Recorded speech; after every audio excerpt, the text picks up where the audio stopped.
Mathieu Roussel passait la serpillière au 42e étage lorsque Hélène Marchand, la PDG, passa devant lui, jeta un regard à son uniforme défraîchi et le traita de père célibataire fauché qui nettoie les sols pour gagner sa vie. Mathieu ne dit rien. Il ramassa le dossier qu'elle avait laissé tomber, le lui tendit et l'avertit que l'entreprise était sur le point de perdre le contrôle d'un système valant des milliards. Hélène fit expulser Mathieu par la sécurité avant l'aube. Le lendemain matin, Mathieu entra dans la réunion d'urgence du conseil. 20 dirigeants se levèrent en silence, et la voix du président du conseil se brisa lorsqu'il s'adressa à lui par un titre que personne n'avait prononcé dans ce bâtiment depuis plus de 10 ans. Restez jusqu'à la fin pour savoir si Mathieu reprend l'entreprise ou s'il laisse à Hélène la chance de réparer ce qu'elle a fait. La tour Marchand Méridien s'élevait sur 50 étages au-dessus de la Défense. Ces étages supérieurs retombèrent dans le calme qui suit 11 heures du soir, quand l'équipe de jour est partie et que le travail restant est soit urgent, soit invisible. Mathieu Roussel appartenait à la seconde catégorie. Il parcourait le 42e étage avec la patience méthodique qu'il apportait à chaque troisième équipe depuis 3 ans. La serpillière traçant de longs arcs sur le marbre poli, tandis que 4 analystes dans l'annexe de conférence restaient penchés sur leurs ordinateurs portables et avaient depuis longtemps cessé de remarquer sa présence. Il avait 43 ans, les épaules larges, et portait un uniforme d'entretien gris, lavé assez souvent pour que le logo de l'entreprise au-dessus de la poche de poitrine ne soit plus qu'une silhouette pâle. Son badge l'identifiait comme technicien de maintenance, 3e équipe, la seule version de lui-même que les registres de Marchand Méridien contenaient officiellement. Et il avait passé 3 ans à ne donner à personne de raison de regarder plus loin. Les dirigeants qui le croisèrent dans le couloir le plus souvent ne croisaient pas son regard, non par hostilité, mais par l'habitude exercée de ne pas voir les gens qui font fonctionner un immeuble sans s'annoncer. Mathieu préférait ses heures. L'intervalle entre minuit et 5 heures était le seul moment où il pouvait réfléchir sans interruption. Et il réfléchissait au même problème depuis 11 ans. À travers la grande paroi de verre de la salle de conférence principale, l'équipe technique était en session de dépannage depuis assez longtemps pour que des gobelets en carton vide s'entassent cardas sur la table latérale. L'ingénieur en chef arpentait l'espace devant un grand écran couvert de diagnostics, tandis que les autres restaient assis, les bras croisés, l'expression soigneusement neutre. 3 codes d'erreur clignotaient dans le coin supérieur droit de l'écran principal, persistants, cycliques, ramenant l'attention de l'équipe toutes les quelques minutes comme une phrase dans une langue qu'il comprenait presque. Mathieu saisit les 3 codes dans les secondes où il passa devant la vitre. Il les reconnut sans s'arrêter, et continua le long du couloir sans modifier son allure ni son expression. Il n'avait pas appris ces codes dans un guide de référence. Il avait écrit la logique conditionnelle qui les générait 11 ans plus tôt, sur un tableau blanc dans un bureau loué à 2 kilomètres, au sud de l'endroit où il se tenait maintenant. À l'époque, Atlas Core n'existait encore que sous forme de schéma technique et de la conviction partagée de 2 personnes qui croyaient construire quelque chose qui durerait. Le directeur financier Damien Vasseur parlait depuis le bout de la table de conférence, d'un ton bas et mesuré qu'il employait chaque fois qu'il avait besoin que des gens intelligents cessent de penser par eux-mêmes. Les anomalies, expliquait Damien, étaient cohérentes avec un déploiement de mise à jour qui avait déclenché un indicateur d'incompatibilité mineure. Rien de structurel, rien qu'un retour en arrière standard ne puisse résoudre avant l'ouverture des bureaux le lendemain matin.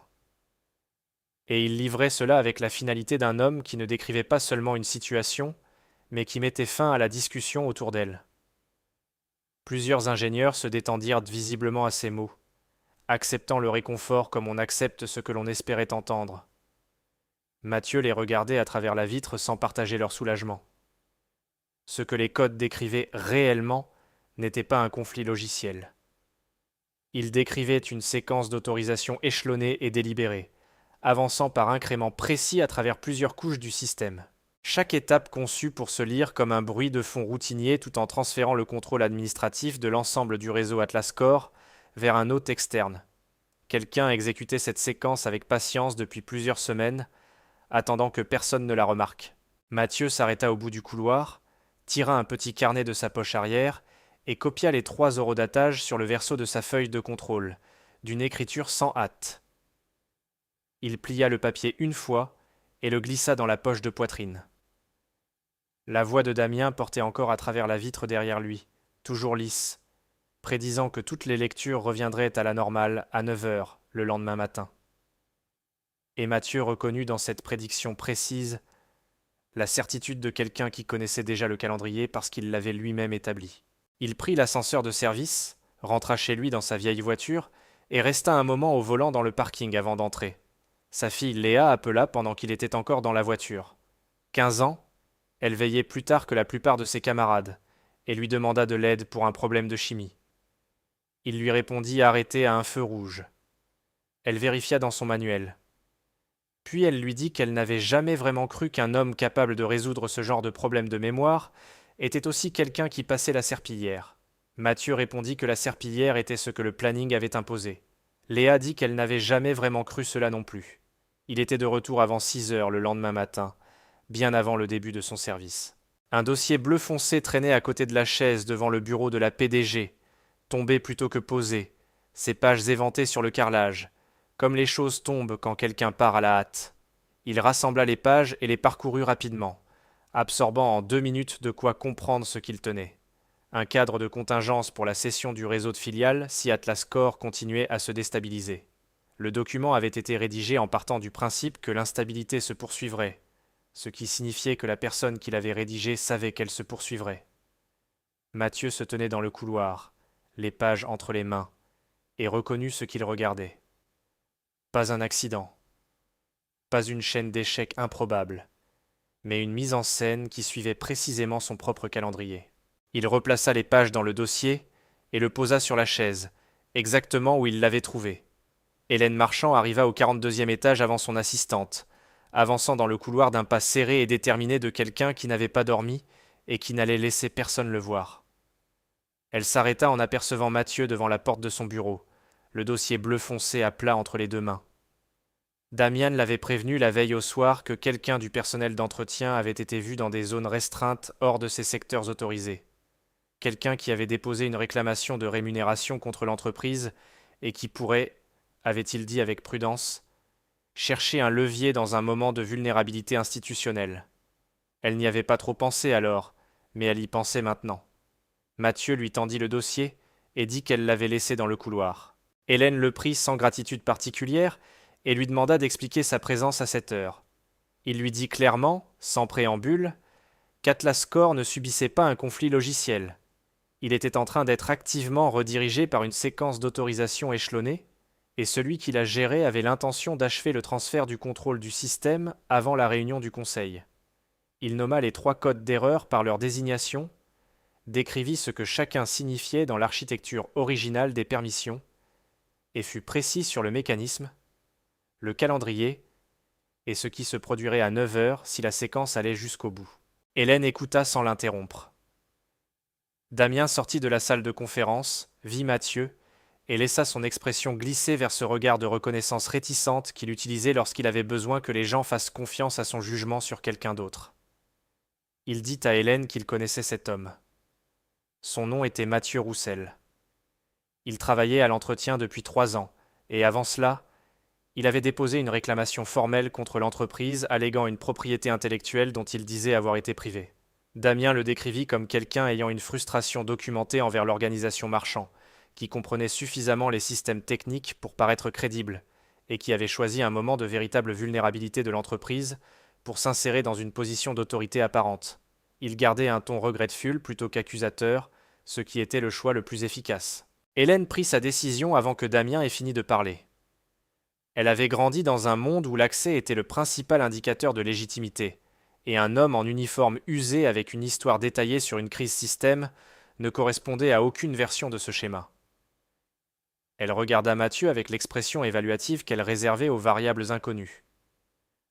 Puis, devant son assistante, 2 agents de sécurité et 3 cadres qui étaient à monter dans le couloir derrière elle, elle dit clairement et fort que ce qu'elle voyait était un homme qui nettoyait les sols pour gagner sa vie, qui élevait seul un enfant avec un salaire d'entretien, et qui semblait espérer qu'un moment de difficulté de l'entreprise lui offrirait un chemin plus facile vers de l'argent qu'il n'avait pas gagné. Elle employa le mot fauché, elle employa le mot homme de ménage. Elle fut précise et assez forte pour que tous ceux à portée comprennent exactement ce qu'elle voulait dire. Mathieu soutint son regard un instant après qu'elle eut terminé. Il demanda d'un ton égal si elle savait qui avait écrit les premières lignes de code d'Atlas Corp. Elle répondit que son père avait construit ce système. Mathieu dit que c'était la version de l'histoire que son père avait payée pour que les gens s'en souviennent. Hélène ordonna à la sécurité de révoquer son accès et de l'escorter dehors. Dans l'ascenseur, Mathieu dit à l'agent à ses côtés qu'Atlas Corp verrouillerait toutes les filiales hors du réseau à 9 heures ce matin-là. L'agent ne dit rien. À 8h59, tous les écrans de l'étage exécutif s'éteignirent d'un coup. Atlas Corp cessa d'accepter les commandes de l'interface administrative centrale à 2 minutes passées 9 heures, et la panne ne vint pas par étapes. Elle vint d'un seul tenant.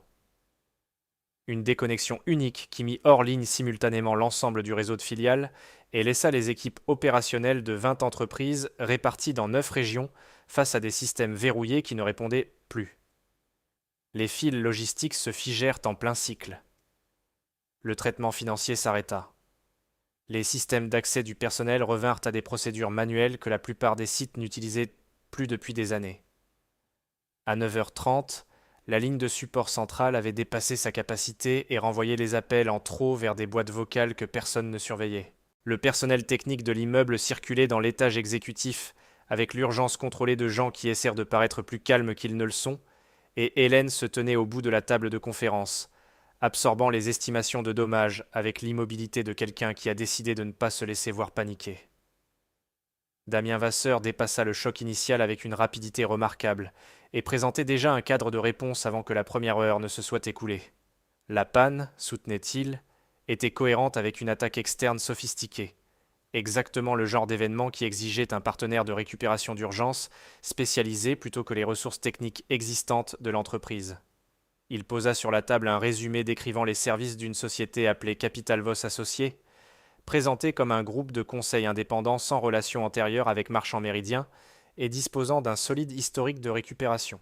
Hélène étudiait le résumé et se préparait à poser des questions sur les délais de mobilisation lorsque Clara Duval posa à plat sa copie du contrat de service d'urgence proposé et dit qu'elle avait besoin que tout le monde s'arrête.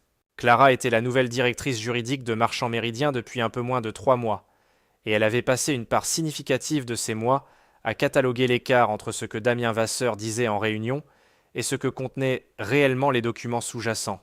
Elle montra une clause enfouie dans le 3e avenant du contrat, accordant à Capital Voss Associés le droit d'assumer le contrôle opérationnel de tout actif de Marchand Méridien qui ne démontrerait pas une récupération fonctionnelle dans les 72 heures suivant l'engagement. Des critères définis entièrement par les propres normes d'évaluation de Capital Voss, ce qui signifiait que la société évaluerait sa propre performance selon des standards qu'elle avait elle-même rédigés. Ce n'était pas un contrat de service, dit Clara. C'était un instrument de transfert conditionnel.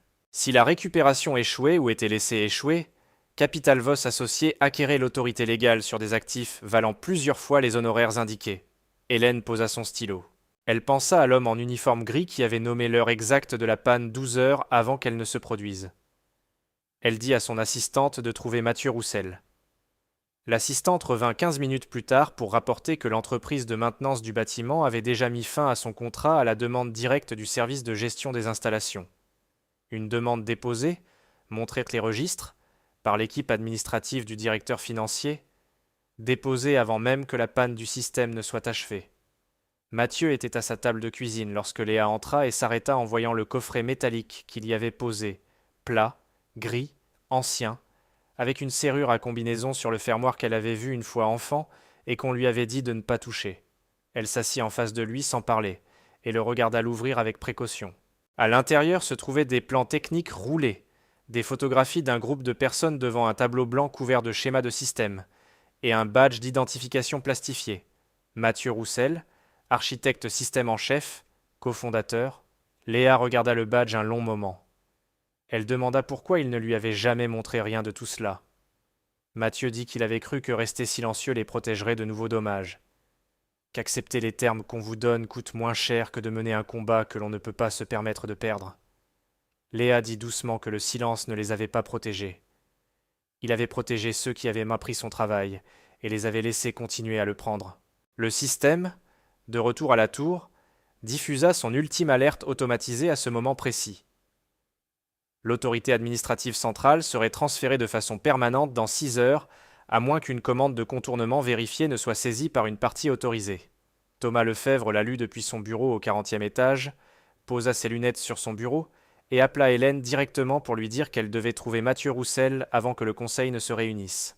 Hélène trouva Thomas Lefebvre dans son bureau, porte fermée, un dossier ouvert sur son bureau qu'il étudiait clairement depuis un moment. Il avait 64 ans, siégeait au conseil depuis la 3e année d'existence de l'entreprise, et avait la manière d'un homme qui attend depuis longtemps qu'une conversation particulière devienne inévitable. Hélène lui demanda pourquoi, si Mathieu Roussel savait vraiment quelque chose d'utile, cet homme avait passé 3 ans à nettoyer les sols d'un immeuble qu'il était censé avoir contribué à construire. Thomas ferma le dossier, posa les mains à plat sur le bureau, et lui dit qu'il était temps qu'elle comprenne quelque chose sur la façon dont l'entreprise de son père avait réellement vu le jour. L'arrangement fondateur avait été simple. Évrard Marchand apportait le capital et l'accès aux clients, tandis que Mathieu Roussel concevait et construisait le fondement technique qui donnait à l'entreprise quelque chose digne d'investissement. Atlas Core était l'œuvre de Mathieu, de son premier schéma d'architecture jusqu'à sa version compilée finale, et l'équipe opérationnelle initiale, dont beaucoup dirigeaient aujourd'hui des filiales dans 9 régions, avait été recrutée, formée et développée presque entièrement par Mathieu durant les 4 premières années de l'entreprise. Lorsque sa femme était tombée gravement malade, Mathieu avait transféré temporairement son autorité opérationnelle à Évrard pour pouvoir se consacrer à ses soins. Damien Levasseur avait utilisé ce transfert, avec la connaissance et le consentement finaux d'Évrard, pour préparer un document de restructuration de la propriété qui reclassait les parts de Mathieu en un arrangement de conseil déjà résilié d'un commun accord. Une reclassification qui n'avait aucune base légale valide et que tous les concernés savaient n'être pas ce qu'elle prétendait être. Évrard avait signé quand même parce qu'Atlas Core avait dépassé toutes les projections et que les investisseurs institutionnels qu'il courtisait répondaient d'encore mieux à un fondateur unique qu'à un partenariat. Thomas dit qu'il s'était opposé, avait menacé d'aller plus loin et n'avait finalement rien fait parce qu'Évrard Marchand, au sommet de son influence, n'était pas un homme que beaucoup de gens choisissaient d'affronter pour le compte d'un collègue absent. Il dit que c'était la chose dont il avait le plus honte et qu'il la portait depuis 11 ans. Hélène se rendit aux archives physiques de l'entreprise au 38e étage et sortit les documents les plus anciens qu'elle put trouver. Dans un tiroir de photographies encadré de la période fondatrice, elle en trouva une qui avait été légèrement altérée. La marge gauche plus claire que l'image environnante, une ligne visible où quelque chose avait été soigneusement découpé, et la personne qui se tenait à côté d'Évrard sur l'original avait été entièrement retirée. Clara produisit le document qui rendait l'affaire indéniable. Un ensemble de déclarations fiscales anciennes des premières années de l'entreprise montrant le trust familial Roussel comme détenteur de 26% du capital fondateur, sans aucun document de transfert correspondant dans le système de registres actuel indiquant que ses parts avaient légalement changé de main. Hélène se rendit chez Mathieu ce soir-là sans escorte de sécurité ni assistante, et elle dut sonner 3 fois avant qu'il réponde. Lorsqu'elle lui demanda de revenir aider à stabiliser Atlas Core, il demanda si elle cherchait le cofondateur de l'entreprise ou un technicien d'entretien qui se trouvait connaître une séquence de commandes utile. Elle ne put répondre. Il dit qu'il assisterait à la réunion du conseil à une condition, qu'elle le laisse entrer par les portes principales de l'immeuble dans l'uniforme qu'il portait, sans escorte ni explication. Hélène regarda l'uniforme gris défraîchi et comprit pleinement et sans ambiguïté qu'il avait l'intention d'entrer dans cette salle exactement tel qu'il était, et que son acceptation de cette condition était le début de ce dont il avait besoin d'elle. La réunion d'urgence du conseil commença à 8 heures du matin avec 22 personnes présentes. Le président indépendant, 20 directeurs généraux de filiales qui avaient de voyager toute la nuit, Hélène au bout de la table, Clara le long du mur proche, et Damien 2 sièges à la droite d'Hélène, déjà en train de parler lorsque la dernière personne s'assit. Il présentait une version révisée de la proposition de Capital Voss associé. Reframé comme la seule voie viable de restauration dans la fenêtre réglementaire, et il parlait avec la fluidité exercée de quelqu'un qui a répété un argument jusqu'à ce qu'il semble inévitable. Plusieurs dirigeants de filiales se penchèrent en avant, suivant ces chiffres avec l'attention concentrée de gens qui ont fait un long trajet et veulent que la situation soit résolue. La porte au fond de la salle s'ouvrit. Mathieu Roussel entra, portant le même uniforme d'entretien gris qu'il portait lorsque Hélène l'avait humilié 2 jours plus tôt. Le même logo défraîchi, les mêmes poignets usés, le même badge accroché à la poche de poitrine où le nom de l'entreprise avait presque entièrement disparu. Il portait un dossier plat et un sac d'ordinateur sur une épaule, et s'avança jusqu'au bout proche de la table de conférence, et s'arrêta sans préambule. Un dirigeant sembla réprimer une réaction, supposant apparemment que quelqu'un avait fait venir un technicien pour un problème d'écran. Quelques autres échangèrent les regards interrogateurs brefs de gens qui attendent que quelqu'un explique ce qui se passe. Thomas Lefèvre repoussa sa chaise et se leva. Le bruit de la chaise fut petit dans cette salle, mais il déplaça quelque chose. La femme en face de Thomas le regarda, puis Mathieu, et se leva. L'homme à côté d'elle se leva sans regarder ni l'un ni l'autre, comme si la décision s'était déjà formée, et que ce n'était que son exécution. Et de chaque côté de la longue table, un par un, puis par groupe, chacun des 20 dirigeants de filiales se leva jusqu'à ce qu'ils soient tous debout en silence, regardant Mathieu Roussel dans son uniforme gris. La salle devint très immobile. Une femme nommée Patricia Morel, qui dirigeait la plus grande filiale logistique de l'entreprise depuis Lyon, fut la première à parler. Elle dit que Mathieu lui avait donné le poste qui avait lancé sa carrière lorsque aucune autre organisation du secteur ne voulait lui parler. Un homme nommé Gérard Chêne dit que Mathieu avait passé 3 nuits consécutives dans son centre de données pendant une crise qui aurait autrement paralysé sa division, diagnostiquant un problème que personne d'autre ne pouvait localiser. Un troisième dirigeant dit simplement que chaque élément d'infrastructure sur lequel fonctionnait son entreprise avait été conçu par l'homme qui se tenait au bout de la table et qu'il voulait que le conseil comprenne ce fait avant toute motion. Thomas s'adressa directement à Mathieu, d'une voix délibérée, et l'appela le véritable cofondateur de Marchand Méridien. Pas un titre de courtoisie ni un sentiment historique, mais une déclaration de faits juridiques et techniques qu'il entendait consigner.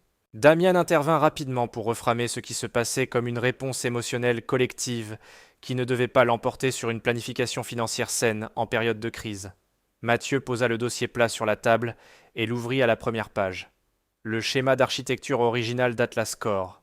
Ces métadonnées de fichiers montrant une date de création datant de 11 ans, portant une signature numérique antérieure à tous les dépôts réglementaires que Marchand Méridien avait jamais soumis. Il expliqua au même rythme mesuré qu'Atlas Core n'avait pas été attaqué de l'extérieur. Un compte administratif aux permissions élevées avait exécuté une séquence de transferts contrôlés pendant plusieurs semaines, déplaçant l'autorité du système vers une infrastructure de serveurs privés enregistrés au nom d'une entité appelée Capital Voss Associés. Il pouvait arrêter cette séquence, mais seulement si le Conseil autorisait l'activation d'urgence de la clause de protection du fondateur intégrée dans les statuts originaux de constitution. Une clause jamais légalement annulée qui rétablirait les droits de vote du trust familial Roussel pour la durée de la crise. Damien dit que Mathieu avait fabriqué la crise lui-même pour créer exactement cette situation. Damian posa sur la table un journal d'accès imprimé avec le timing de quelqu'un qu'il avait préparé avant le début de la réunion, ce qui était en soi un détail digne d'attention. Le journal montrait un badge d'accès maintenance enregistré au nom de Mathieu Roussel entrant dans le couloir de l'infrastructure serveur à 3 soirs précis, chacun tombant dans les fenêtres où Atlas Core avait signalé pour la première fois une activité inhabituelle, chacun horodaté avec la lisibilité soignée d'un document destiné à être persuasif au premier regard. Damian montra les entrées et demanda à la salle de raisonner clairement. La seule personne qui comprenait Atlas Core mieux que quiconque actuellement en poste, la seule personne ayant une raison documentée de se sentir lésée par l'organisation Marchand, avait été présente dans des zones restreintes les soirs exacts où les dégâts avaient été commis. Certains dirigeants qui étaient debout se rassirent. Pas tous, mais assez pour déplacer le poids de la salle. La preuve n'était pas concluante, mais elle était cohérente, et une preuve cohérente porte une force particulière en période de crise, lorsqu'une échéance financière approche et que les gens veulent une forme reconnaissable à laquelle s'accrocher. Hélène restait assise, les mains à plat sur la table, regardant le journal d'accès, puis Mathieu, puis le journal à nouveau. Elle avait commencé à le croire. Mais 48 heures d'observation ne sont pas la même chose que la confiance qui tient lorsqu'on pose un document imprimé devant une salle et qu'on met votre nom au centre. Mathieu ne contesta pas l'existence du document. Il demanda d'un ton presque conversationnel s'il pouvait examiner le fichier journal brut complet plutôt que le résumé imprimé, l'enregistrement complet des entrées sur tous les points d'accès pour la période concernée, et non seulement le sous-ensemble que Damien avait fourni. Damien dit que des données supplémentaires n'introduiraient qu'une complexité inutile alors que les entrées pertinentes étaient d'eau clairement visibles. Mathieu dit que la différence entre un résumé et un journal complet est la même que celle entre ce que quelqu'un veut montrer et ce qui s'est réellement passé, et que ce ne sont pas toujours le même document. Après une pause assez longue pour constituer en elle-même une forme de réponse, Hélène autorisa Clara à extraire le fichier brut directement du système de sécurité. Le journal complet résolut la question clairement. À chacun des 3 soirs que Damien avait soulignés, le badge de Mathieu avait enregistré une entrée dans le couloir des serveurs à un horodatage, tout en enregistrant simultanément une activité à un panneau d'ascenseur de service à un autre étage. Une impossibilité physique, indiquant que le code d'accès avait été dupliqué et utilisé par une seconde personne pendant que l'original était utilisé ailleurs. Le journal montrait aussi que le compte administratif responsable de la séquence de transfert avait effectué ses modifications les plus significatives pendant une fenêtre de 4 heures, un samedi, jour où le personnel d'entretien ne travaillait pas. Mathieu montra un détail supplémentaire. Celui qui exécutait la séquence ne comprenait pas pleinement l'architecture originale des permissions et avait déclenché une couche de sécurité dormante intégrée dans le code précoce d'Atlas Core. Une couche qu'il avait construite spécifiquement pour détecter les accès administratifs non autorisés et qui enregistrait silencieusement chaque action entreprise contre elle depuis 3 semaines. Hélène autorisa un accès système temporaire pour Mathieu, malgré l'objection soutenue de Damien. Mathieu et l'équipe technique se déplacèrent vers un poste de travail dans le coin de la salle de conférence et commencèrent la récupération, tandis qu'Hélène restait et observait. Elle se tint derrière eux pendant près de 2 heures, regardant un homme qu'elle avait publiquement traité de fauché homme de ménage résoudre en une seule session de travail ce que l'ensemble du personnel technique de l'entreprise n'avait pas réussi à traiter pendant des jours. À mi-chemin de la 2e heure, Mathieu trouva un répertoire de fichiers étiqueté avec la date du décès de sa femme, un dossier à l'intérieur de l'archive administrative qui n'avait aucune raison légitime d'exister, contenant ce qui semblait être un enregistrement audio stocké. Avant qu'il puisse transférer le fichier, les lumières de l'aile du centre de données s'éteignirent complètement.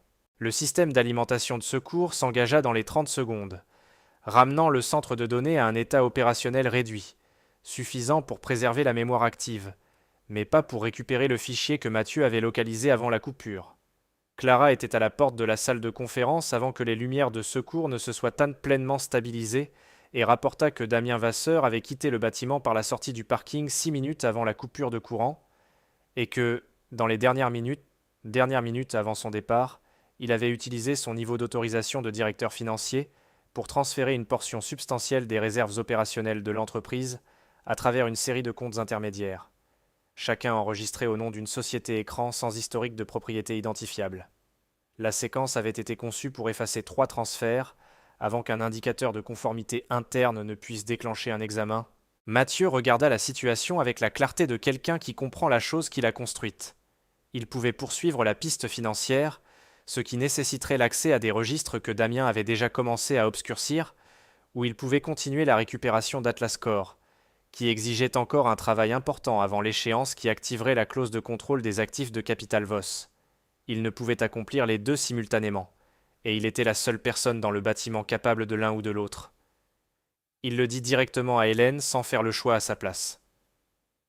Hélène dit qu'elle et Clara s'occupèrent de l'enquête financière et lui demanda de rester sur le système. Elle ne lui ordonna pas. Elle demanda et attendit sa réponse, et ce fut la première fois depuis qu'ils s'étaient rencontrés qu'elle lui demandait quelque chose, plutôt que de le lui imposer. Il accepta et se retourna vers le terminal. Dans les archives physiques qu'Évrard avait maintenues dans une pièce verrouillée de l'étage exécutif, Hélène trouva, dans un dossier de correspondance personnelle tenu séparé des registres commerciaux, une enveloppe non cachetée de l'écriture de son père, adressée à Mathieu Roussel, fermée mais jamais envoyée. Le papier à l'intérieur raide d'âge. Elle le lut debout devant l'étagère. Évrard avait écrit la lettre pendant ce qui semblait être une période sérieuse de réflexion, reconnaissant que le document de restructuration que Damien avait arrangé avait donné à la position en capital de Mathieu une classification qui n'était pas valide, et qu'il l'avait compris à l'époque et choisi de le permettre, parce qu'Atlas Core avait dépassé toutes les projections et qu'il avait voulu que le poids entier de ce succès appartienne au non-marchand. Il écrivait qu'il avait regardé Mathieu travailler dans le service d'entretien de l'immeuble pendant 2 ans avant d'arranger discrètement son embauche, afin que Mathieu ait au moins un emploi stable près du travail qu'il avait créé. Il écrivait aussi que Damien prenait depuis quelques années des décisions qu'Évrard ne se sentait plus confiant de pouvoir limiter et qu'il avait peur de ce que Damien ferait de l'entreprise une fois qu'il ne serait plus là pour le contraindre. La lettre n'avait jamais été envoyée. Hélène la rapporta dans la salle de conférence et la posa devant Mathieu sans parler. Il la lut 2 fois, la reposa et resta silencieux avant de la regarder. Il demanda pourquoi son père l'avait gardée plutôt que de l'envoyer. Hélène dit qu'elle croyait que son père avait été un homme qui comprenait clairement la différence entre le bien et le mal assez pour l'écrire, et qui avait passé la plus grande partie de sa vie à choisir le mal chaque fois que le mal était plus pratique, et qu'elle ne pouvait pas trouver de formulation plus généreuse que celle-là.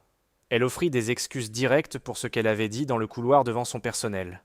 Et Mathieu dit que les excuses porteraient-ils plus de poids si elle était prête à les répéter au même endroit, aux mêmes personnes, une fois la crise résolue. Hélène dit qu'elle le ferait. Le panneau système se mit à jour à ce moment pour montrer la récupération d'Atlas Core à 70% et afficha une nouvelle alerte. Une commande de suppression cryptée avait été programmée pour s'exécuter dans 3 heures, ciblant la décennie complète des enregistrements de sauvegarde opérationnelle. Mathieu s'éloigna du terminal et dit à l'équipe technique de maintenir l'état de récupération actuel. Il expliqua que la commande de suppression ne pouvait pas être exécutée et ne pouvait pas être contournée sans autorisation au niveau racine, et que l'autorisation au niveau racine exigeait une clé de chiffrement en 3 parties qu'il avait délibérément divisée au moment du déploiement original d'Atlas Core, réparties en 3 composants et distribuées à 3 dépositaires distincts, comme une sauvegarde structurelle contre le risque qu'une seule personne obtienne le contrôle unilatéral des fonctions les plus critiques du système. Sans les 3 composants présents et combinés, ni la commande de suppression ni aucune contre-autorisation ne pouvaient en procéder. Il l'avait conçu ainsi parce qu'il avait compris dès le début que le plus grand risque pour tout grand système n'est pas l'attaque externe mais la trahison interne. Mathieu détenait un composant. Thomas Lefebvre leva la main avec le sérieux de quelqu'un qui a décidé que le coût du silence continu dépasse le coût de l'aveu. Il dit que Damien était venu le voir 4 ans plus tôt pour lui demander son composant sous prétexte que le Conseil avait autorisé une consolidation administrative de routine, et que Thomas le lui avait remis, sans demander l'autorisation écrite, qui aurait dû accompagner une telle demande. Il dit aussi qu'avant de le faire, il avait fait une copie de sauvegarde qu'il gardait dans un coffre-fort personnel dans son bureau depuis ce jour, parce que quelque chose dans la demande lui avait semblé suffisamment anormal pour justifier la précaution. Le 3e composant avait été détenu par Évrard Marchand. Hélène comprit ce que cela signifiait avant que Mathieu ait fini d'expliquer.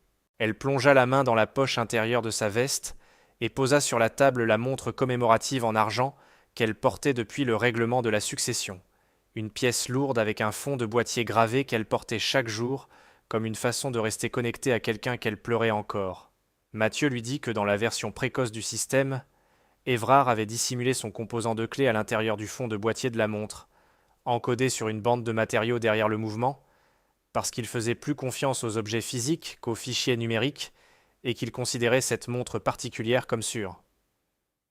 Il le dit aussi doucement que la situation le permettait. Hélène tint la montre un moment.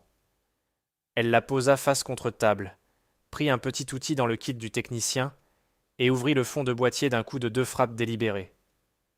Le composant de clé était là. Une bande de matériaux encodés, légèrement jaunâtre, mais intacte. Elle le ramassa sans l'examiner et le tendit à Mathieu. Les 3 composants furent combinés et saisis dans l'interface d'autorisation racine, et la commande de suppression fut suspendue. La récupération complète des enregistrements de sauvegarde commença immédiatement. Pendant que la restauration tournait, le téléphone de Mathieu sonna d'un numéro qu'il ne reconnut pas. Il répondit et entendit la voix de Damien, contrôlée, professionnelle, proposant un arrangement précis. La suppression serait définitivement contremandée en échange de l'accord d'Hélène pour mettre fin à l'implication de Mathieu, exécuter le contrat Capital Voss et s'assurer que le récit historique du rôle de la famille Marchand dans la fondation de l'entreprise resterait le récit officiel à l'avenir. Mathieu transmit l'offre à Hélène sans commentaire. Elle se dirigea vers le terminal de diffusion interne à l'avant de la salle, l'alluma et commença à parler. Pas la déclaration que Damien avait préparée, mais un récit détaillé et précis du schéma Capital Voss, des transferts financiers et de la restructuration documentaire frauduleuse qui avait écarté un cofondateur de sa propre entreprise 11 ans plus tôt. Elle nomma les mécanismes, nomma les montants, nomma les décisions, et parla sans s'arrêter jusqu'à ce qu'elle ait tout dit. Atlas Core revint pleinement en ligne 11 minutes avant l'échéance contractuelle. Les 20 systèmes de filiales se reconnectèrent en séquence, et la décennie complète des enregistrements opérationnels de sauvegarde fut confirmée intacte.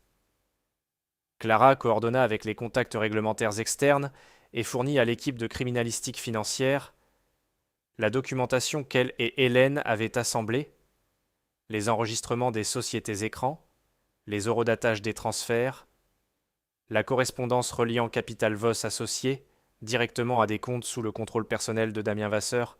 Damian fut localisé sur le parking d'un aéroport régional à 65 km au sud de Paris et interpellé avant d'atteindre le niveau des départs. La procédure fut gérée efficacement par les autorités compétentes. La stabilité de l'entreprise ne fut pas immédiatement rétablie par ces événements. La diffusion d'Hélène avait dépassé les murs du bâtiment dans l'heure, et la réaction du marché à une PDG en exercice confirmant une faute du directeur financier, et reconnaissant que l'histoire fondatrice de l'entreprise avait été matériellement dénaturée, fut immédiate et sévère. Le conseil se réunit en session d'urgence avant midi. Une faction soutenait qu'Hélène avait démontré précisément le genre de mépris pour la stabilité institutionnelle qui la disqualifiait pour diriger une société cotée. La faction opposée soutenait qu'elle avait empêché une prise de contrôle frauduleuse qui aurait coûté aux actionnaires bien plus que la baisse actuelle du cours. Le vote ne fut concluant dans aucune direction, et les deux camps comprirent que l'issue dépendait désormais d'une seule voix supplémentaire. La clause de protection du fondateur avait rétabli les droits de vote du trust familial Roussel pour la durée de la crise, et la crise n'avait pas encore été formellement déclarée résolue. Le vote rétabli de Mathieu suffisait à déterminer l'issue, et chaque personne dans la salle le comprenait, et personne ne le lui dit directement parce que le dire directement aurait exigé de reconnaître ce que l'existence de la clause impliquait sur la fondation de l'entreprise. Hélène ne plaida pas pour elle-même. Elle dit sans émotion visible que Mathieu avait le droit de choisir l'issue qu'il estimait appropriée compte tenu de ce que sa famille s'était vue refuser par la sienne et qu'elle ne lui demanderait pas de protéger une position qu'elle ne méritait peut-être pas. Mathieu resta silencieux assez longtemps pour que plusieurs personnes bougent sur leur siège. Puis il dit qu'il votait pour maintenir Hélène Marchand comme directrice générale pour une durée conditionnelle d'1 an, sous réserve de 3 exigences. La mise en place d'une structure de supervision indépendante disposant d'une véritable autorité et sans lien hiérarchique avec la PDG, le rétablissement juridique complet de tous les droits en capital et de propriété intellectuelle appartenant au trust familial Roussel, et un examen par un tiers de toutes les décisions contractuelles et de personnel majeur prises pendant le mandat de Damien Vasseur. Il dit qu'il ne le faisait pas parce qu'Hélène n'avait pas commis d'erreur grave. Elle en avait commis, et les conséquences avaient retouché de vraies personnes. Il le faisait parce qu'elle avait choisi de dire la vérité au moment exact où un mensonge confortable aurait préservé entièrement sa position. Et ce choix particulier, fait sous une véritable pression avec pleine conscience du coup, était parmi les choses les plus rares qu'une personne en autorité puisse démontrer. Il dit aussi que Marchand Méridien avait fonctionné sous le contrôle exclusif d'une seule famille assez longtemps et que remplacer ce monopole par le sien ne constituerait pas une amélioration. Thomas demanda si Mathieu accepterait un rôle formel au conseil. Mathieu dit qu'il accepterait la présidence d'un nouveau panel d'éthique et d'intégrité des systèmes, ce qui lui donnerait autorité sur la structure de supervision qu'il avait exigée, et un emploi du temps flexible qui lui permettrait d'être présent lorsque Léa en aurait besoin. Il rassembla le dossier des plans originaux, prit son sac et partit par le couloir de service menant à l'escalier nord, le même trajet qu'il avait emprunté à chaque service pendant 3 ans. Hélène le trouva au 42e étage, juste avant 19 heures, en train de terminer la dernière section de couloir qui relevait de son ancienne zone d'entretien. Elle était venue seule et resta un moment au bout du couloir avant de s'avancer vers lui. Elle demanda pourquoi il nettoyait encore compte tenu de tout ce qui avait changé depuis le matin. Mathieu fit passer la serpillière autour de la base d'une colonne avant de répondre. Il dit qu'il n'y avait rien de déshonorant dans ce travail, qu'il maintenait les choses propres et fonctionnelles, que les gens qui le faisaient chaque nuit pendant que le reste de l'immeuble était vide accomplissaient quelque chose de réel et de nécessaire, et que ce qui méritait examen n'était pas le travail lui-même, mais la facilité avec laquelle certaines personnes en autorité s'étaient entraînées à ne pas voir les gens qui l'accomplissaient. Il le dit sans amertume, de la façon dont une personne énonce quelque chose à quoi elle a assez réfléchi pour que cela n'ait plus besoin d'ornement. 3 jours plus tard, Hélène se tint devant le personnel assemblé du siège dans l'atrium principal et offrit des excuses publiques à Mathieu Roussel. Elle ne décrivit pas ce qui s'était passé comme un malentendu ou une réaction à de mauvaises informations ou une décision prise sous pression. Elle dit qu'elle avait regardé un homme en fonction de ses vêtements et de ses circonstances et avait formé un jugement sur qui il était qui n'avait aucune base réelle dans les faits, et qu'elle s'était trompée.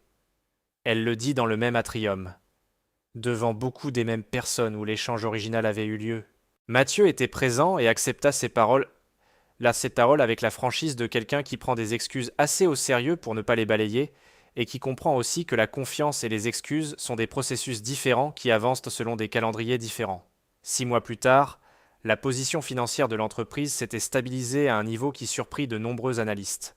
Les droits en capital et les brevets de la famille Roussel furent formellement rétablis par une procédure juridique que Clara mena sans perturbation publique.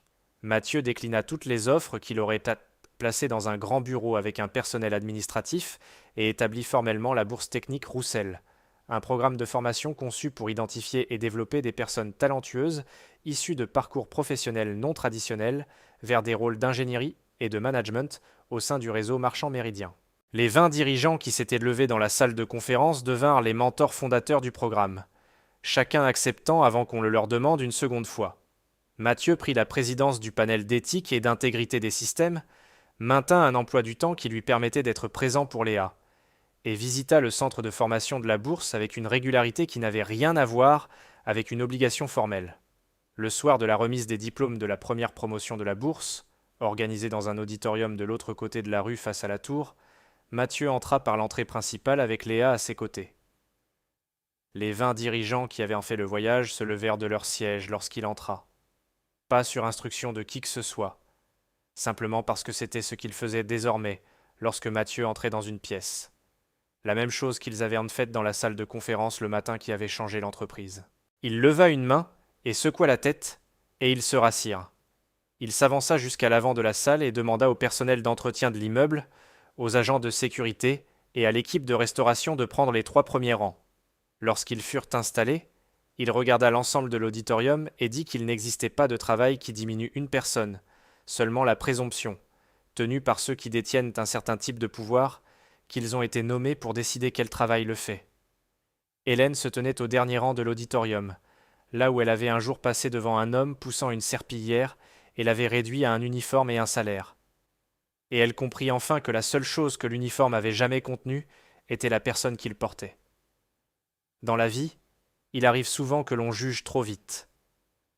On regarde un uniforme usé, un salaire modeste, un visage fatigué, et l'on décide que cette personne ne mérite ni notre respect ni notre attention. L'histoire de Mathieu Roussel nous rappelle avec une force déchirante à quel point cette habitude peut être cruelle et aveuglante. Pendant 11 ans, un homme a nettoyé les sols de l'entreprise qu'il avait lui-même fondée. Il a supporté le mépris, les regards détournés, les paroles humiliantes, tout en portant en silence le poids d'une injustice profonde. Pourtant, lorsqu'est venu le moment de la vérité, ce n'est pas la vengeance qu'il a choisie. C'est la dignité. C'est la justice. C'est la possibilité de réparer plutôt que de détruire. Ce récit n'est pas seulement une histoire de pouvoir et de trahison. C'est une leçon brûlante sur la valeur réelle d'un être humain. Elle nous dit que le travail le plus humble peut contenir une âme immense, que le silence n'est pas toujours de la faiblesse, et que le courage le plus rare consiste parfois à rester fidèle à soi-même quand tout le monde a oublié qui l'on est. Combien d'entre nous, aujourd'hui, passent à côté de quelqu'un d'extraordinaire simplement parce qu'il ne porte pas le costume que nous attendons ? Combien de fois avons-nous réduit une personne à son apparence, à son métier, à sa situation, sans jamais chercher à connaître son histoire ? Laissez cette histoire vous toucher. Laissez-la vous interroger. Et si elle a éveillé quelque chose en vous, écrivez-le en commentaire. Dites-moi ce que vous en retenez, ce qu'elle vous a rappelé de votre propre vie. Votre voix compte. Et si vous voulez continuer à découvrir des récits qui émeuvent, qui font réfléchir et qui redonnent du sens, abonnez-vous dès maintenant à la chaîne. Activez la cloche pour ne manquer aucune nouvelle vidéo. Ensemble, apprenons à regarder plus loin que les apparences.